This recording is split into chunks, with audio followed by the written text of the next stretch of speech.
Bueno, estamos transmitiendo en vivo, esperamos hasta que se conecten.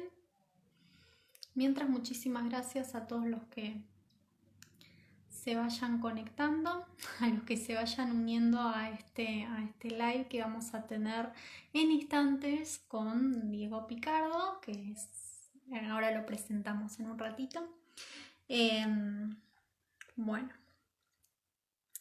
mandamos la solicitud. La semana vamos a tener otro live el jueves a las 8 de la noche con Martín Gautier. También vamos a estar hablando sobre economía y vamos a tener las próximas preguntas. Hola ¿Qué Diego, ¿cómo tal, estás? Nati? ¿Cómo va? Bien, bien, muy bien. ¿Cómo te trata la cuarentena? Bien, bien, ya uno medio a esta altura, si no se acomodó, está perdidísimo. Y ahora Así pregunta, que ¿cómo, bueno, nada, cómo te trata? extrañando la oficina. Sí, para los que se vayan conectando, justamente con Diego somos colegas, compañeros y amigos de trabajo, así que nada, es un placer poder entrevistarlo, poder tener esta charla sobre economía, analizando cuáles fueron las medidas que aplicó, que se anunciaron la semana pasada por parte del ministro de Economía, Martín Guzmán. La vamos a estar analizando una por una, así que no se lo pierdan porque vamos a estar desmenuzando y llevando a la base todo esto que parece a veces nos dicen, bueno, pero es tan complicado, ¿qué es lo que va a suceder? ¿Cómo me va a repercutir a mí? Bueno, nosotros vamos a intentar, digamos, llevárselos y para que ustedes lo puedan entender de forma cada vez más simple y sencilla. Bueno, primero, Diego Picardo es economista de la Universidad Nacional de Buenos Aires, es economista de la Fundación Libertad y Progreso y participa de diferentes medios gráficos, así que es una estrella ya a estas alturas. No, Así que bueno, Diego, vamos a empezar con las medidas, si te parece, que es lo que invitamos a todos a unirse a este live. La semana pasada, el ministro de Economía, Martín Guzmán, anunció una serie de medidas económicas. Entonces, bueno, vamos a analizar cada una de ellas detenidamente y te voy a estar preguntando. La primera pregunta es, se anunció una licitación de un instrumento llamado Dollar Link Kit, y se pronuncia.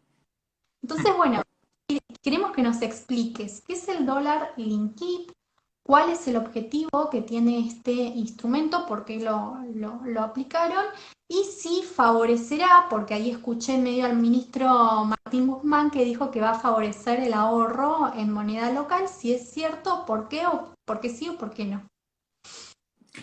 bueno, el gobierno ahora se estaba enfrentando a un problema que tenía que refinanciar vencimientos en pesos que tenía en este mes, que llegaban, si no me equivoco, a los 2,5 millones. No, 2.500 millones. Entonces necesita aspirar pesos para poder pagar esos vencimientos, para empezar.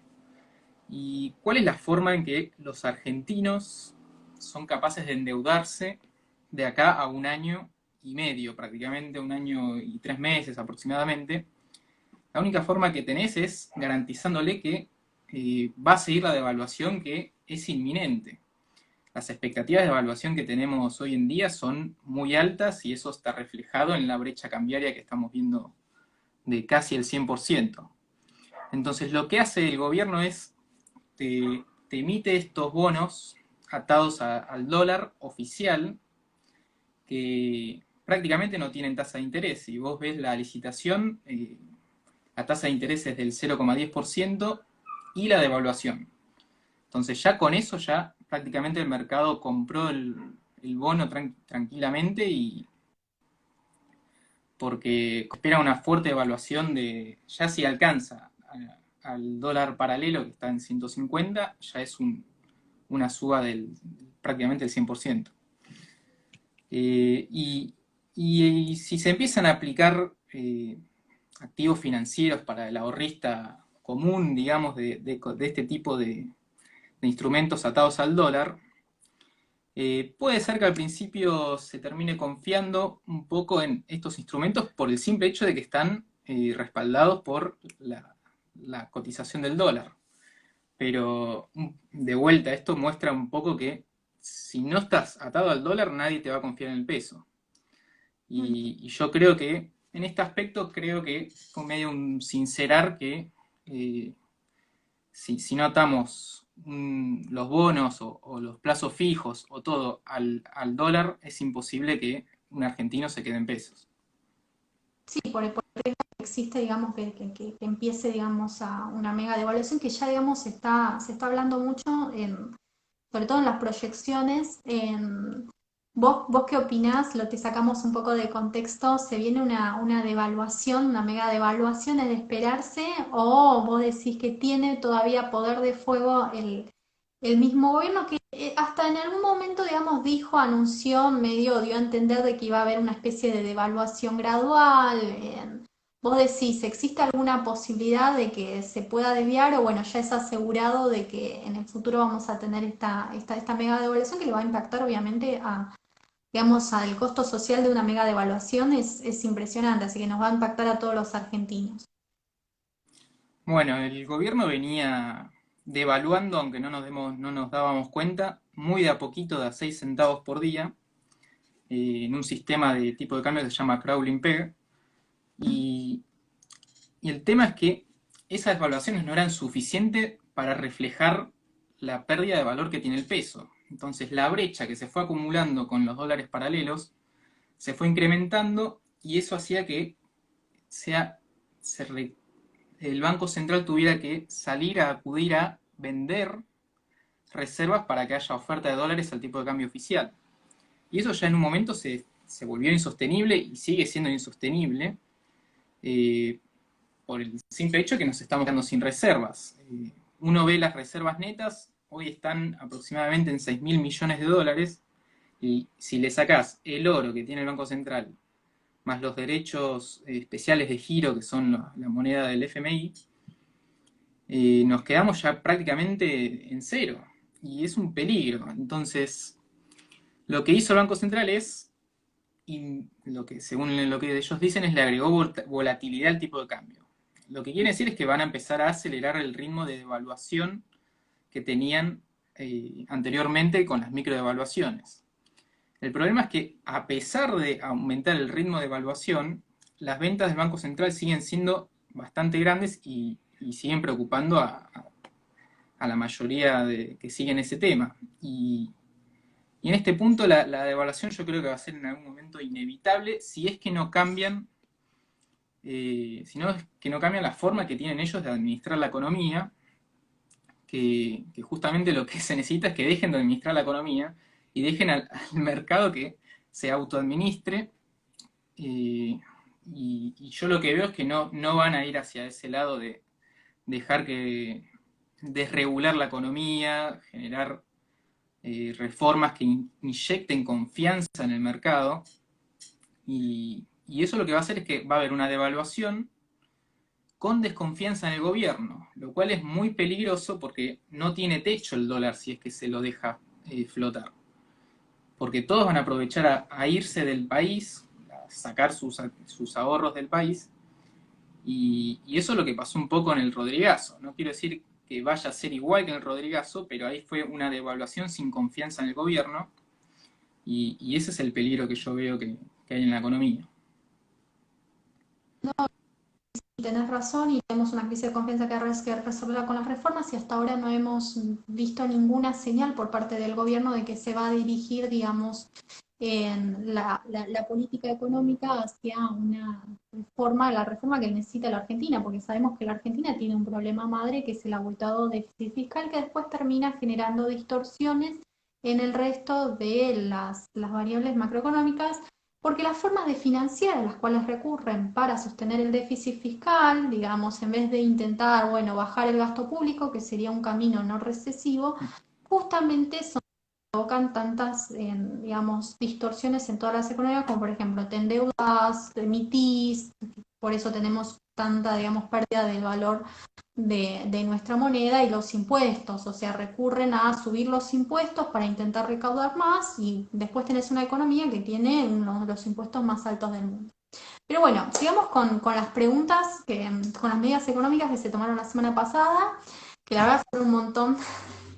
No sé, no fueron un montón en realidad, o sea, muchos anuncios, pero la verdad es la nada misma, no van a tener consecuencias, digamos, muy positivas en lo Ahora, que yo te es. quiero hacer un comentario a lo que dijiste recién, que es que justo vos decías, todos los gobiernos, ya no distingo ya a Alberto Fernández,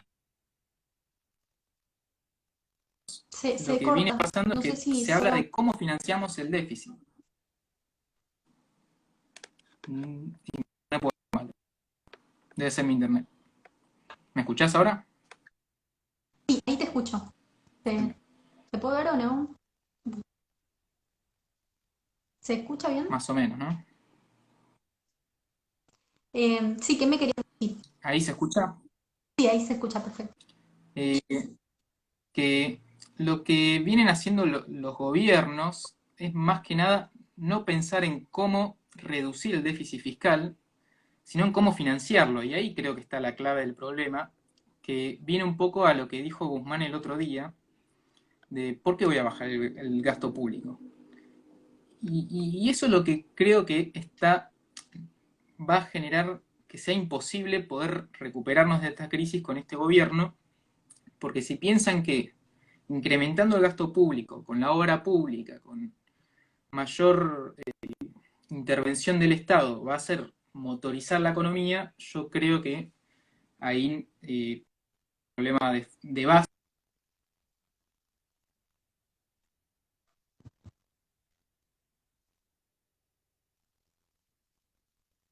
a volver, ya prácticamente es tratar de volver a los niveles bajos que estábamos antes.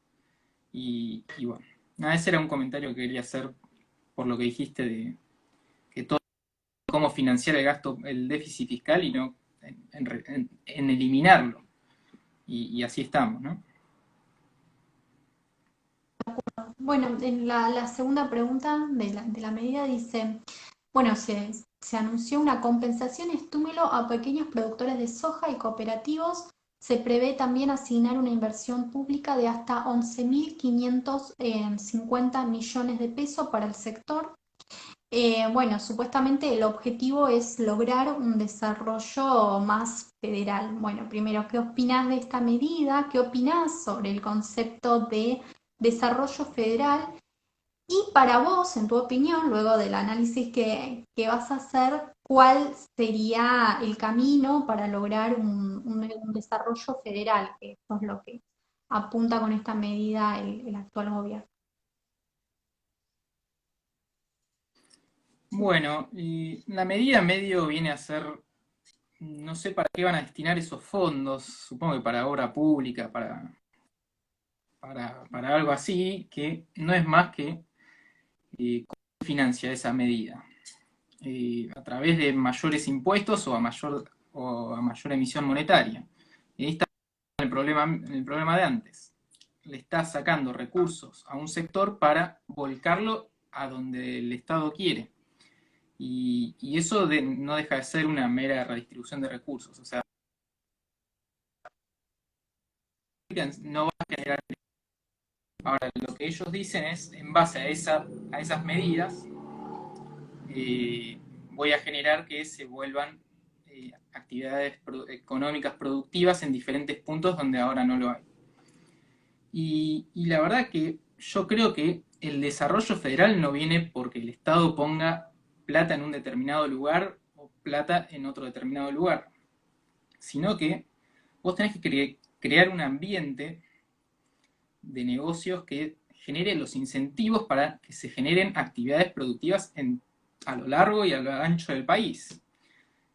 Porque si no vamos a estar, como comentabas el otro día con Santiago Bulat, Santiago, ¿no? Sí, si no me equivoco el nombre, que hablaban de Tierra del Fuego y es prácticamente mantener una actividad improductiva en base a subsidios, que si no fuesen por los subsidios no existiría. Y uno después te habla de la productividad que cae a lo largo de los años y vos ves que eso no pasa y eso es porque son actividades que viven artificialmente.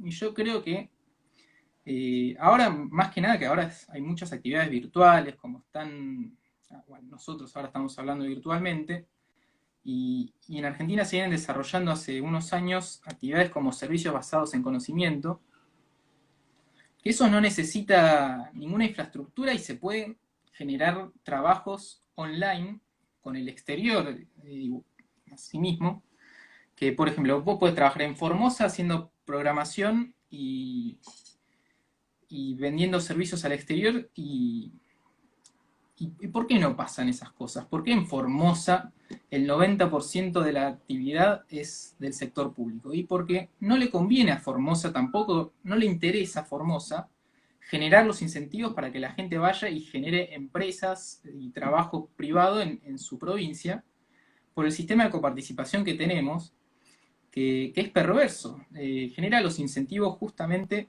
para que le importe más al Estado generar empleo público que atraer empresas.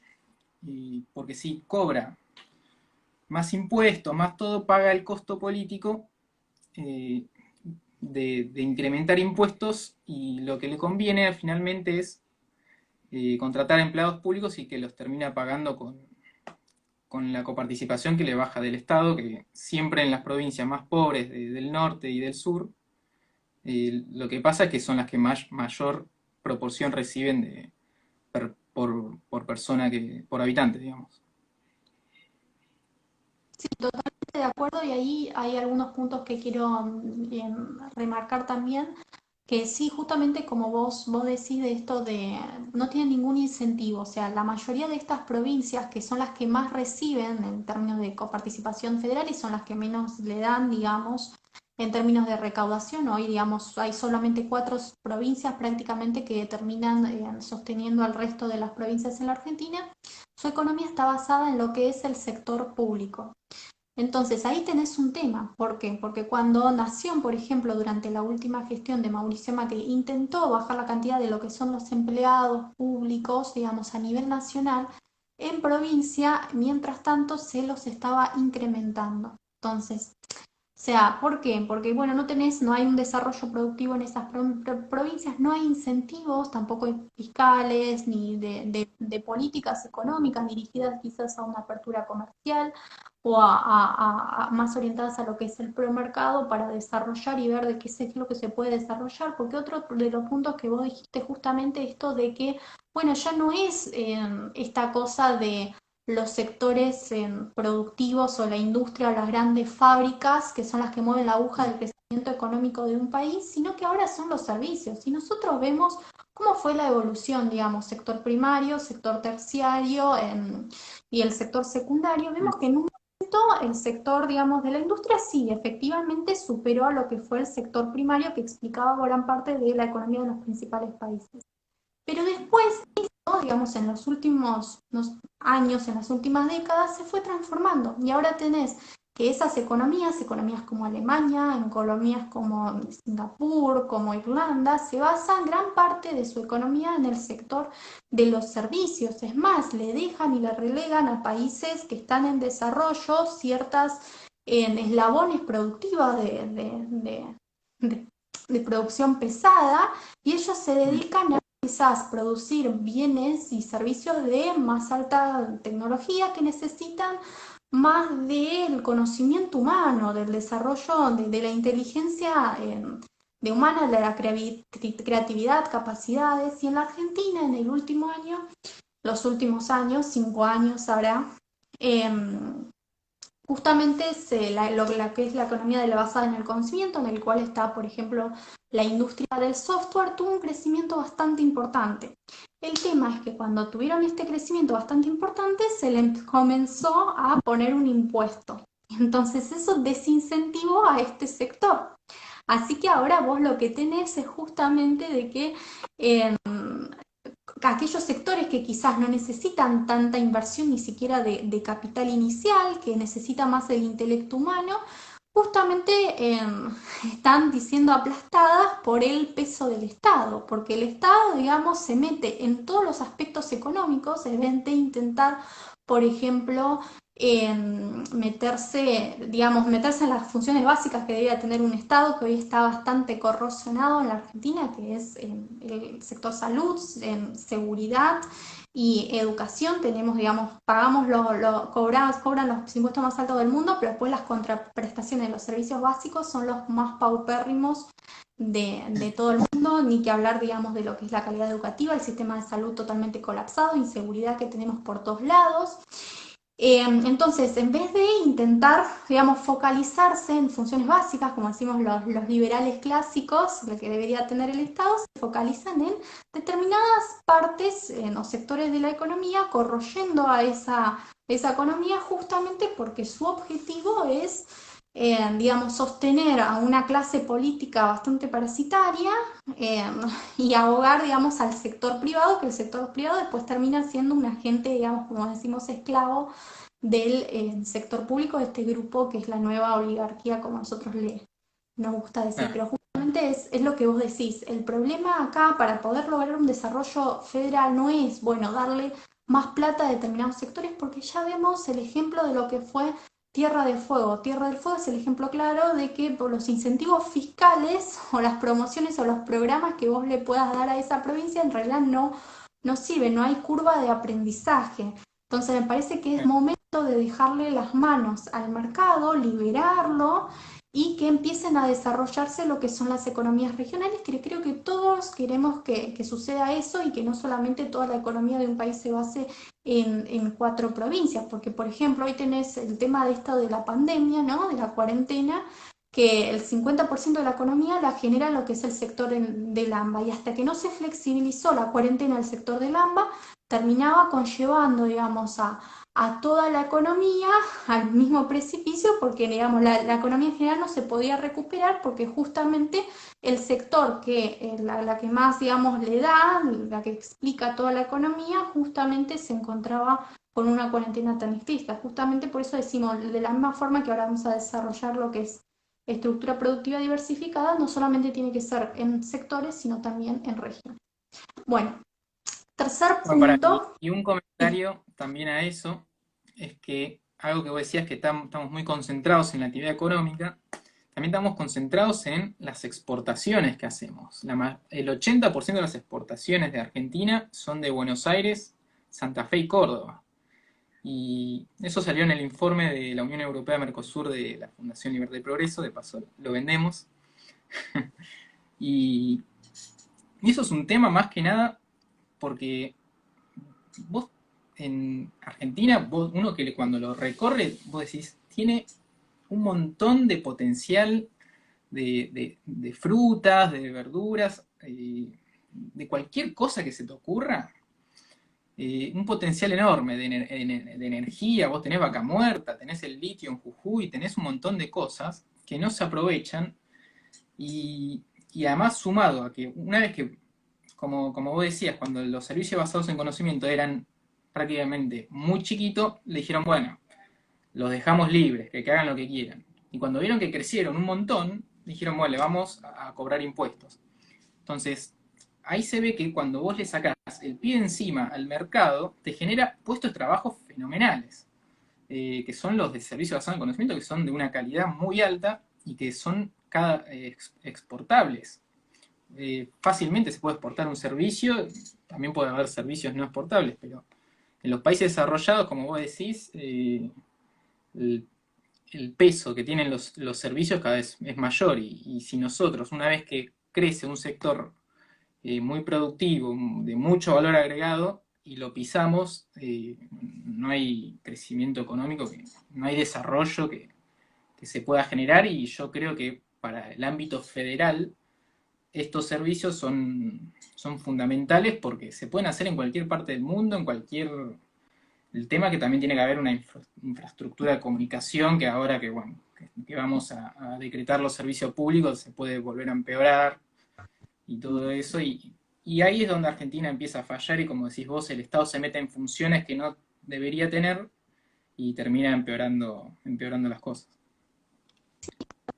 Agregar a lo que decías era justamente que estos sectores, sobre todo lo que es servicios basados en el conocimiento, son los mejores remunerados en el mundo, digamos, que se pueden tranquilamente justamente exportar, que uno puede estar trabajando para Estados Unidos, por ejemplo, desde casa de acá a Argentina, que eso generaría un montón de gente joven, digamos, porque hoy también el mayor problema que tenemos es que, bueno, hay una masa de joven que hoy se encuentra totalmente desempleada, que quizás termina el secundario o termina en la universidad y no encuentra trabajo. Entonces, bueno, pero se podrían insertarse de esta forma, ¿no? Abriéndonos al mundo, a las posibilidades. El tema es que, bueno, si ni bien intentan crecer, aparece el Estado, bueno, obviamente vamos a ir para atrás. Bueno, otro tercer punto, otras medidas, así vamos Dale. avanzando. Otra de las medidas que se anunció la semana pasada fue el esquema de derechos de exportación para el complejo sojero. Se va a reducir del 33% actual en el cual tenemos hasta el 30% en octubre, creciendo paulativamente al 31,5% en noviembre, luego al 32% en diciembre y convergiendo nuevamente al 33% en enero. ¿Cuál es el objetivo de este esquema de derecho de exportación, dado los incentivos actuales que tienen el actual sector? ¿Cuál es, según tu opinión, qué es lo que, si realmente va, van a cumplir lo que quieren hacer con esto o lo van a conseguir? Y para vos, luego una última pregunta, después no, después te la dejo. Cuéntame eso. Bueno, el objetivo que tienen con bajarle las retenciones al campo por un mes, después bajan paulatinamente, suben paulatinamente, es conseguir dólares, lo que decíamos antes. El Banco Central se está quedando sin reservas y los está pidiendo urgente, prácticamente se arrodilla para decirle liquiden los dólares. Y ahí volvemos a hablar el tema de los incentivos. ¿Qué incentivo tiene el campo para, en vez de liquidar su cosecha a $1 a 51 pesos, ahora liquidarlo a 53 pesos? ¿Cuál es el incentivo que le está generando al campo para que liquide? Y mientras del otro lado el Banco Central te dice que le va a agregar volatilidad al tipo de cambio. Entonces uno como productor de soja, imaginemos, el Banco Central se queda sin reservas y va a venir la devaluación. Y entonces me conviene esperar, por más de que me den 2 pesos por dólar adicional, yo no creo que tal vez algunos liquiden eh, por un tema de que lo necesitan para pagar alguna deuda o para alguna que otra cosa, pero no va a haber una liquidación masiva de la cosecha, ni mucho menos. Y ahí él va a volver, yo creo, ahora una parte más política, va a volver el discurso kirchnerista en contra del campo, diciendo que la culpa ahora es de ellos que no liquidan cuando nosotros le dimos la baja de retenciones. O sea, nosotros le estamos dando a ellos todo lo que piden, cuando la verdad que es unas migajas comparado con lo que tendría que ser, que es prácticamente la eliminación de los derechos de exportación, porque algo que hay en común acuerdo en toda la dirigencia política que uno ve en el discurso, es que para crecer necesitamos exportar. Pero uno va a los hechos y la verdad es la cantidad de trabas que le ponen a los exportadores impuestos a la exportación. Ya uno se pone a pensarlo y le suena ilógico, pero bueno, en este país pasan hasta las cosas más locas. Y, y, y además piensan que ya para enero ya vuelven al nivel de 33% para la soja. ¿Y cuál es el incentivo que le dan para volver a...? Porque la soja no sale de un día para el otro, tenés que planear tu plantación y después hacer todo el proceso que lleva tiempo. Para el año que viene hay que seguir viviendo en Argentina. ¿Qué va a pasar con los dólares? ¿Qué va a pasar? Vamos a volver de vuelta a estar día a día viendo cuándo liquidan, cuándo esto, cuándo lo otro. Cuando se den cuenta nadie va a plantar y el año que viene no va a haber dólares ni aunque le bajes las retenciones a cero. Entonces están pensando muy en el corto plazo, pero en el cortísimo plazo para ver cuántos dólares consiguen en octubre, y no están pensando en cómo mejorar las exportaciones a largo plazo, que es en definitiva lo que se requiere. Y no sé qué otra pregunta me habías hecho, pero eh, ¿Cuál es hay que- otra pregunta que te hago más dirigida a eso, ¿no? ¿Cómo incrementarías en vos las exportaciones? Porque es algo que apunta, digamos, cualquier gobierno que, digamos, que asume, siempre dicen, bueno, tenemos que incrementar las exportaciones. Hablan de, bueno, el granero del mundo, el supermercado del mundo, pero después cuando vamos a los hechos, y bueno, cada vez tenemos menos, exportamos cada vez menos, productos de menor calidad, porque esa es una realidad, hay una especie de primarización de lo que son en las exportaciones. Bueno, en tu opinión, ¿qué es lo que debería hoy hacer la Argentina para que pueda llegar a, digamos, a venderle más al resto del mundo y que de esa forma también que entren en divisas que son las que hoy necesitamos para nuestro país? bueno, primero es sacarle el pie encima a las exportaciones, que ya el campo un poco dejó de ser la actividad primaria que solía ser en su momento y ahora es muy intensiva en tecnología. El tema es que nosotros ponemos tantas trabas al desarrollo tecnológico del campo que ya se está volviendo ya no tan intensivo en tecnología, sino más expansivo. Se están haciendo tal vez cosechando tierras de menor productividad, pero se están tratando menos intensivamente en tecnología de cómo se plantaba antes, hace unos años cuando vos le das los incentivos correctos al campo. Y yo creo que primero dejar el discurso anticampo, que la verdad que es patético, y, y eliminar todos los derechos de exportación que tiene Argentina, porque es justamente va a contramano de lo que uno quiere lograr, que es exportar más bienes y servicios. Y después hay que seguir logrando acuerdos de libre comercio con distintas regiones y distintos países, porque yo creo que es un gran, perdón que repita siempre la palabra, incentivo a nuestro país a mejorar la productividad de sus empresas. Y ya no estoy hablando solamente del campo, estoy hablando de las industrias que, en base al proteccionismo argentino, eh, dicen, ¿para qué voy a mejorar la productividad si tengo cerrado el comercio? Entonces prefiero seguir igual que siempre y después se dedican más a hacer lobby para que siga el proteccionismo y los aranceles súper altos.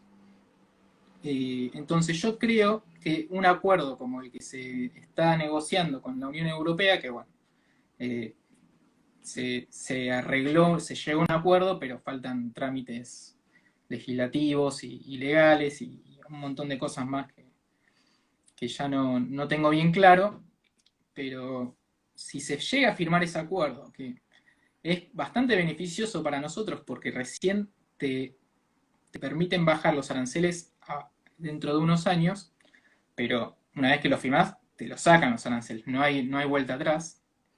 Y no llegaste a hacer las reformas estructurales necesarias, es un peligro.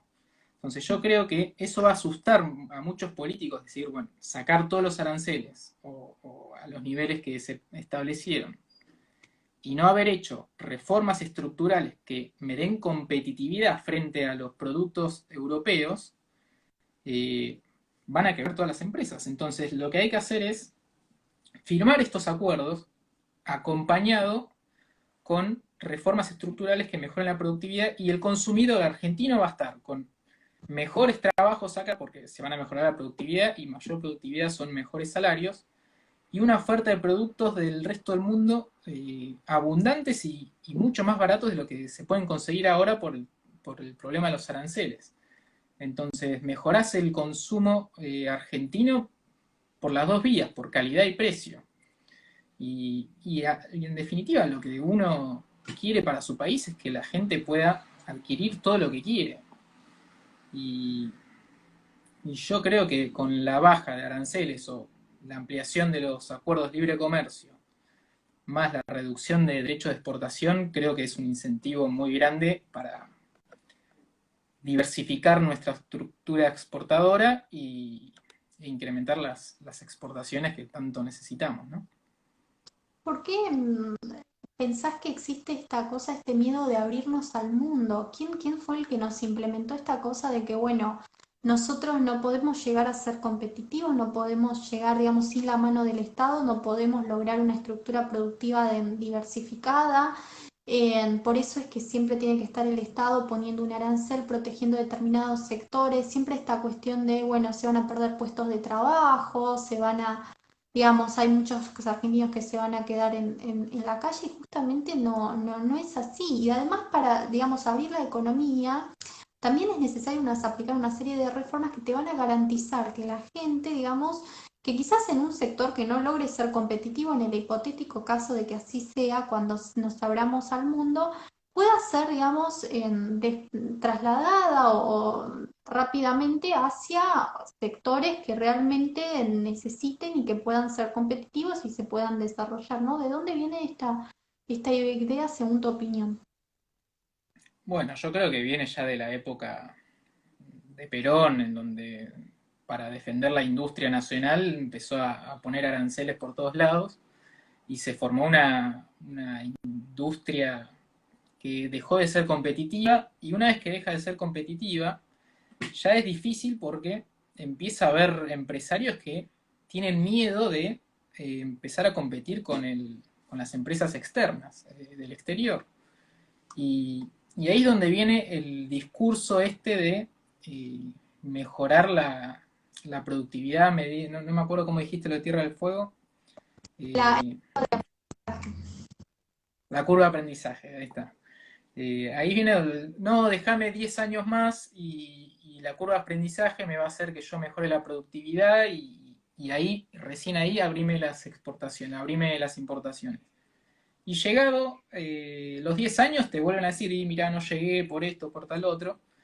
Y, y así vuelve el lobby de los empresarios nacionales, que obviamente no son todos los empresarios así, hay un grupo que se beneficia de estos aranceles y, y yo creo que viene de ahí, del proteccionismo que se instauró en esa época, un poco tal vez con la excusa de la crisis mundial o de la Segunda Guerra Mundial, y quedó, y para abrirlo yo creo que tiene que hacer con acuerdos de libre comercio que terminen forzando a los políticos a hacer las reformas estructurales, labora previsional de impuestos, regulaciones, o sea, desregular, no poner más regulaciones, eh, para que el sector privado vuelva a ser competitivo y compita. Y aquel que no se adaptó, lamentablemente, va a tener que cerrar, porque es así. Si vos no podés competir, eh, prefiero, es más, que cierres, que esos empleados se vayan a una industria competitiva y, y seamos una economía abierta, que vos ves a los países vecinos que tienen muchos menos aranceles, una economía mucho más abierta y disfrutan de un mucho mayor bienestar que nosotros y tienen menos problemas macroeconómicos con tipo de cambio y todo eso. de acuerdo, nada más que agregar. Bueno, sigamos con las medidas que se fueron anunciando en la semana pasada. Otra de las medidas que se anunciaron fue un beneficio impositivo para estimular la inversión en proyectos nuevos de construcción, exención durante 3 años sobre los activos financieros que se apliquen a nuevas construcciones. Además, se difiere el pago del impuesto a las ganancias y del impuesto sobre las transferencias de inmuebles correspondiente al aporte de un inmueble, por ejemplo, un terreno, a un proyecto de construcción hasta el momento de finalizada o cobrada la obra.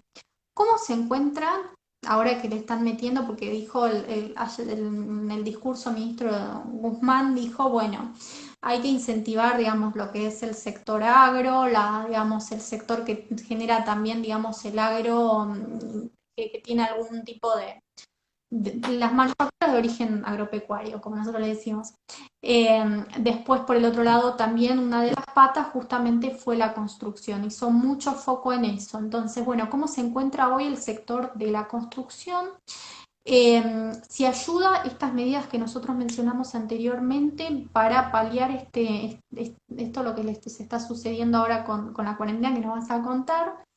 Y bueno, después vemos que si realmente al estilo Melconian, que me encantó la frase que dijo hace algunos días, bueno, estábamos todos esperando Estábamos todos esperando que vengan los Esperando bomberos los a bomberos. tapar el incendio y vino el sodero, que yo cuando lo escuché a Melconian le dije a todo el mundo, miren esta frase fenomenal porque fue brillante, la verdad.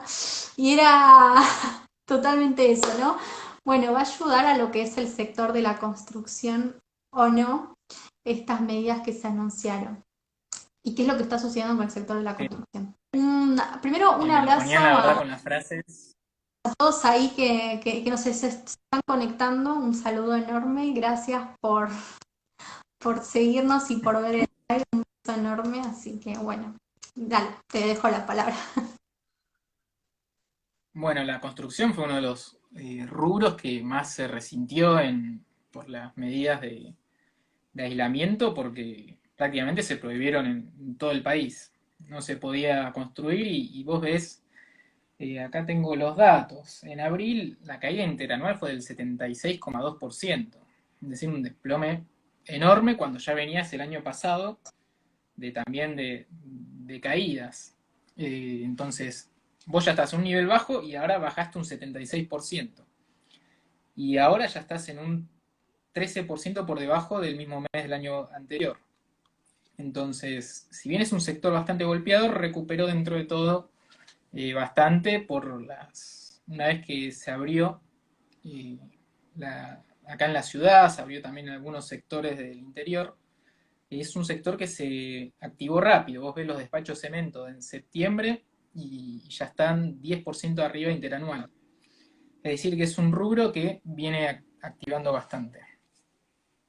Eh, y qué pienso de las medidas? Yo creo que cualquier baja impositiva es positiva porque justamente lo que necesitamos es aliviar a los sectores de los impuestos. Eh, pero son todas medidas transitorias que no le dan mucha previsibilidad a futuro para más que nada las inversiones más grandes, que para emprender proyectos inmobiliarios mucho mayores se requiere una mayor previsibilidad, especialmente en la construcción. Y así que bueno, nada, yo creo que es un sector que le está dando mucha bolilla al gobierno porque es un sector intensivo en trabajo y le van a dar mucha atención, para no decir nada raro, este año y el año que viene por ser un año electoral y ahí es donde van a apuntar la obra pública también a incentivar ese sector por el trabajo que genera.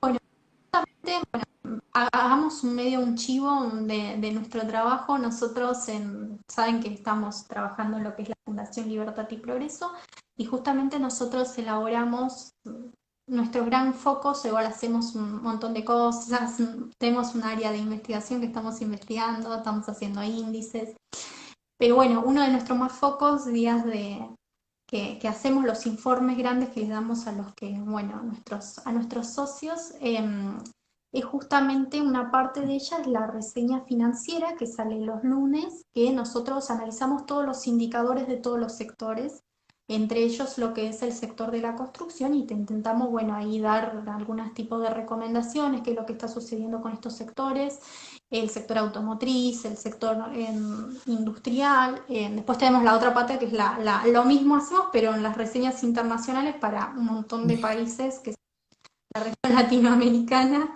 que es Brasil, Ecuador, Uruguay, Perú. Analizamos todos los indicadores que salen acá en la Argentina, los En todo el analizamos. mundo. Y después en la internacional con todo el mundo, Estados Unidos, la Unión Europea, China, Japón, bueno, y analizamos y bueno, les ofrecemos ese servicio, así que bueno, para que sepa más o menos qué es lo que hacemos. Dicen, ¿qué están haciendo? ¿Qué hacen los economistas? Esta es una pregunta que les mantiene mucha inquietud y bueno, escribimos y trabajamos y cargamos datos y armamos gráficos y estadística desde que nos levantamos hasta que nos acostamos y más allá. Así que bueno, y encima en un país es Una muy lindo, aclaración digamos, porque si no piensan que y hablamos de... es lindo esto me parece que lo vas a compartir y siempre lo hablamos por un lado nos apena mucho lo que está pasando en materia económica en nuestro país, pero también, digamos, para un economista un país en el que podés aprender un montón de cosas Ah, que no la vas a aprender en ninguna parte del mundo. Hay muchos economistas de estados que vienen a hacer quizás pasantías, inclusive tuvimos en la fundación de chicos que estudiaron economía en otras partes del mundo y por primera vez dicen, la verdad es que quedaron fascinados por la cantidad de cosas que aprenden, porque dicen la inflación que parece estar erradicada en toda parte del mundo, todavía acá en la Argentina lo tenemos, aprenden qué es la sí. inflación porque no la llegan a veces a entender, así que bueno, es toda una experiencia y nada, estamos muy contentos de, de también participar, digamos, tiene sus dobles caras ser economista y justamente lo que es, digamos, este es un año atípico, digamos, tenemos una pandemia, una crisis global y encima una crisis interna fenomenal que ya viene desde hace varios años con todos los problemas estructurales que tenemos. Pero bueno, sí, justamente el sector de la construcción, quiero hacer ahí una acotación, es uno de los sectores que más empleo generan en nuestro país, o sea, empleo formal encima, que es muy difícil, digamos. Yo siempre digo, ¿no? Lo que son las pequeñas y medianas empresas que generan alrededor del 50% del empleo y por el otro lado tenés por sectores, que justamente el sector de la construcción es el que genera, por eso siempre hablan de obras públicas, de buen incentivar, porque saben que mueve la aguja, es un sector que mueve la aguja. Pero claramente con la cuarentena que tuvimos nosotros en este último periodo, obviamente fue bastante, digamos, quedó atrofiado, primero porque además va a ser bastante difícil, digamos, volver, porque va a haber ciertas cláusulas, condiciones, ahí va a ser cómo van a volver a estas nuevas normalidades, porque muchas veces nos dicen, bueno, ya está, se levanta la cuarentena y fue, no, bueno, seguramente van a implementar ciertas regulaciones para volver a las actividades económicas y bueno, y ahí va a ser el rol, digamos, de nuestros diputados, senadores, que van a ver, digamos, de qué forma no los atrofien más con ciertas condiciones y ciertas, digamos, em, regulaciones que no los terminan atrofiando más porque ya vienen, digamos, con una carga bastante importante que ya se están sosteniendo, digamos, como pueden estos sectores y no las están pasando nada bien. Bueno, ya casi se nos está terminando, así que avanzamos rápido con lo que nos queda, si la gente puede quedarse con todo. Eh, el lanzamiento de los planes exportadores y generar ahorro de divisas en el mercado, en el marco del programa de sustitución de importaciones. ¿Qué opinas del modelo de sustitución de importaciones? Que seguramente lo has visto durante toda la carrera. Ambos somos de la Universidad de Buenos Aires, egresados, así que es algo que nos repiten creo que en todas las materias. ¿Y quiénes son, digamos, los actores ganadores y perdedores de este tipo de ideas cepalianas, ¿no? Sí, sí, muy, muy previous todo esto. Y yo creo que el modelo de sustitución de importaciones es algo que arrancó ideológicamente y nunca se pudo, cada vez que se aplicó terminó fallando, y Argentina es un caso bastante concreto en eso. Y que se haya vuelto a instaurar en agenda ese problema es hasta peligroso, porque uno dice, bueno, volvemos a discutir siempre lo mismo, controles de precios, sustitución de importaciones y no sé qué, y no sé qué. Y, y yo creo que es peligroso porque si se vuelve a pensar en volver a sustituir importaciones, vamos a quedar con industrias muy improductivas que producen cosas que no saben hacer, que mientras algo que tal vez requiera partes o parte de una máquina o parte de, no, de un insumo que se requiera, que es muy específico en determinadas cosas, y lo hagamos acá viendo cómo sale, termina generando productos que son inútiles, caros y que ya después nadie termina queriendo. Y de vuelta, si hacemos una máquina nosotros acá ineficiente que después va a usar el campo también se vuelve ineficiente. Y entonces entramos en un círculo de volvernos a estancar, volviéndonos caros, volviéndonos ineficientes. Así que yo creo que sería volver un paso atrás, más de lo que estamos todavía. Eh, y, y, la verdad que espero que no pase y que nuestros políticos se pongan a la cabeza que lo que vienen diciendo, incentivar exportaciones Y la forma de incentivarla, la verdad, es sacarle el pie de encima, o lo que mencionamos hace 5 minutos, eh, de abrirnos al comercio y dejar que nuestras empresas puedan exportar de manera libre y lo que quieran importar, que lo importen, porque eso genera que la economía se vuelva eficiente, digamos. De acuerdo y nada más que agregar. Totalmente coincidimos en eso. Bueno, la siguiente pregunta es, bueno, la creación del Fondo Fiduciario de Cobertura y Promoción para brindar sustentabilidad al sistema de crédito hipotecario. Explícanos de qué se trata esto, en qué nos puede favorecer o no a los argentinos. Mira, la verdad estuve buscando mucho acerca de este fondo y no encontré mucha información. Solo decían que era para incentivar la generación de créditos hipotecarios y la verdad un crédito hipotecario en Argentina es imposible. Imagínate que el fondo funcione para bajar un poco las tasas de interés, pero andá a pedirle a un banco que te dé un crédito hipotecario para pagar una casa en dólares, te va a poner una tasa altísima o variable que, como pasó con los créditos UBA, que ahora los terminaron congelando. Y entonces yo Que nos creo estamos que, dando nosotros el crédito va. Eso, a mí ese claro, es más sí, burro. Perdonen la palabra, pero la verdad yo cuando salió lo de los créditos UBA, cuando dijeron, bueno, sí, los vamos a congelar, o sea, vos cuando tomaste ese crédito asumiste un riesgo, vos sabías que estabas en sabías, un país de inflación altísima. Entonces a mí me da bronca cómo puede ser que después uno que le cuesta ahorrar el día a día termine pagándole a aquellos que habían asumido ese riesgo, digamos. Entonces ahí está el tema, que encima fue mucho más barato que si se hubiesen endeudado en dólares o con la tasa de interés. Entonces, o sea, realmente está todo el sistema económico argentino y con las medidas que se están tomando son tan de parches que terminamos siempre lo mismo, un grupo de gente beneficiando a unos pocos o aquellos que logran hacer un lobby con el Estado, un negociado con el Estado o algún tipo de favor. Porque la realidad es que tampoco es que accedieron muchos al crédito UBA, hubo casos, sabemos casos de que fueron más los que trabajaban en el sector público y sabemos de colegas que sucedió eso, que pudieron acceder a ese crédito. A nosotros nos cuesta tanto conseguir una casa, comprarnos una casa, que estamos ahorrando todos los meses, ¿cómo puede ser que terminamos, digamos, subsidiando a aquellos que lo habían tomado? Entonces, bueno, al margen de eso, que es algo que me saca mucho eh, pelos de punta, pero bueno, sí, justamente va a ser difícil, seguramente va a haber algún negociado con el Estado de atrás.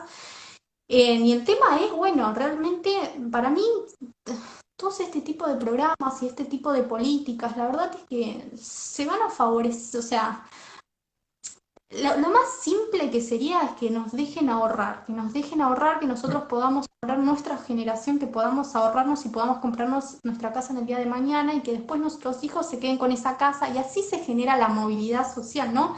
Y de generación en generación. El tema es que, bueno, si vos, tu generación no pudo ahorrar, no comprarse en su casa, digamos, la generación subsiguiente tampoco, digamos, es que parte de una buena base. Entonces siempre es la misma historia, es como que estamos produciendo siempre la misma pobreza.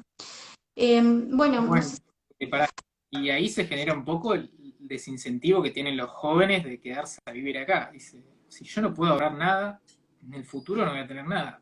Si me voy hoy a Europa, en una de esas puedo llegar a ahorrar lo suficiente para conseguir una casa. Acá es imposible. totalmente, estamos, y por eso estamos como que, bueno, siempre esta cosa miope, ¿no? De que hay algunos que, bueno, vivimos, vamos al tupper con el trabajo, para no gastar lo justo necesario para poder ahorrar, invertimos en lo que es más seguro, digamos, para tener eso, y después viene el Estado y te inventa este tipo de políticas y más impuestos, porque después terminan, digamos, ¿cómo lo van a sacar en un estado en el cual no tenés, digamos, ingresos fiscales o están en caída? Y bueno, lo vas a terminar financiando, nosotros ya sabemos que lo van a terminar financiando con más impuestos que nos van a sacar a nosotros. Entonces siempre la misma historia, siempre terminamos, hay una especie de igualación hacia abajo y terminan como siempre profundizando lo que son las desigualdades, ¿no? Hoy yo vuelvo a repetir, hoy la clase que antes era considerada élite o oligarca es la clase del sector público y los que cobran un cheque del Estado, que tienen esos favores por parte del Estado. Estoy hablando, digamos, de ellos, ¿no? Digamos, de los que logran un lobby con el Estado, de esas empresas, digamos, empresarios que logran esos. Así que bueno, es una cuestión también de lo que siempre apuntábamos en todo en este live y si vos siempre lo remarcaste, de una cuestión de incentivos. A ver, si vos si el Estado saca esa pata que tiene por sobre el sector privado, yo creo que, digamos, vamos a crecer a tasas anuales chinas impresionantemente, como es lo que todos apuntan, lograr una estructura productiva diversificada, que todos tengamos, digamos, que podamos bajar el desempleo, esta pobreza estructural que parece que nos que tenemos, o sea, las oportunidades se van a abrir, no vamos a abrir del mundo, pero bueno, únicamente es necesario de alguna forma lograr que bajemos esa presión, que bajemos esta cosa de, bueno, unos pocos terminan beneficiándose y corroyendo al resto. Bueno, a ver si nos quedan 5 minutos, así que logramos hacer 2 preguntas más. La Argentina desde el 2011 que no crece. ¿Qué debe hacer para crecer? Y creo que ya medio lo estábamos tirando, pero bueno, en tu opinión. Bueno, Argentina dejó de crecer porque se le había acabado el beneficio de la soja 600 al gobierno kirchnerista, que en ese momento, en vez de arreglar las cuestiones estructurales con el viento de cola que tenía internacional, lo que hizo fue agrandar el Estado de un 20% del PBI a un 45% del PBI. Y ahí perdieron una oportunidad histórica eh, que lo que hizo fue tratar de financiarlo a través de emisión monetaria y subiendo impuestos. Y financiar ese ampliamiento del Estado, agigantamiento del Estado, lo que hizo fue desacelerar la economía con más impuestos y más inflación.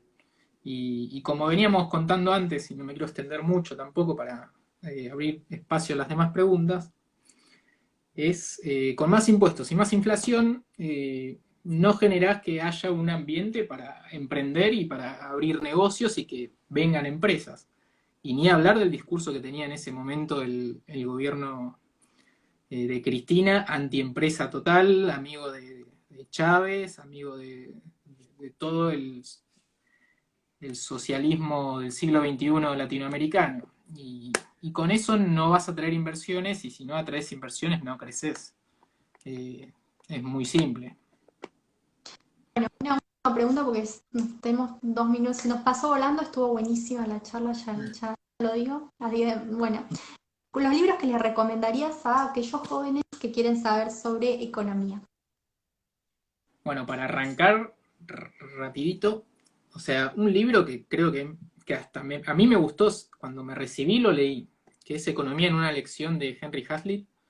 La verdad que es espectacular, ya seas economista o no seas economista, creo que hay que leerlo porque es muy claro y te lleva a tierra todos los temas que se hablan cotidianamente y te explica de una visión desde otro punto de vista que no se termina viendo y vos decís, tiene razón en todos los ejemplos que pone, creo que es muy claro. Y el otro, que ya veo que lo tenés allá atrás a tus espaldas, es La acción humana, que aclaro que no lo terminé de leer, porque tiene 1000 páginas, pero fue un regalo de cumpleaños que me dio la Fundación Libertad y Progreso y ya superé la mitad, así que, pero la verdad es muy claro, ese ya es un poco más técnico o más difícil de leer por el vocabulario que tiene, que es un poco más antiguo, pero con paciencia y dedicación es un libro que todos tendrían que leer. Ay, gracias Diego, por recomendar la acción. Es decir, bueno, ya se nos está acabando las horas, se nos fue rapidísimo, creo que tuvimos tiempo para hablar sobre todas las medidas económicas, las repasamos acá, así que ya se vienen con un pantallazo de qué es lo que se anunció en la última semana y bueno, agradecerte que te hayas unido a este live, la verdad es que bueno, también quiero remarcar este espacio que me encanta trabajar con vos, sos un gran compañero, amigo, colega, así que me encanta. Antes íbamos, antes íbamos al laburo y ni bien a las 10 de la mañana entrábamos, ya estaba cualquiera de los dos, porque somos muy materos, preparaba el mate antes de que venga el otro y Eh, estábamos hasta las 7 de la tarde con el mate. Así que, bueno, gracias. Espero que eso se pueda volver a una vez que eh, volvamos a la cuarentena. Se me quedan 10 segundos, así que, bueno, te dejo esos 10 segundos. bueno, nada, sigamos charlando y hablando de economía y viendo cómo salir de esto y siguiendo con la batalla cultural que es.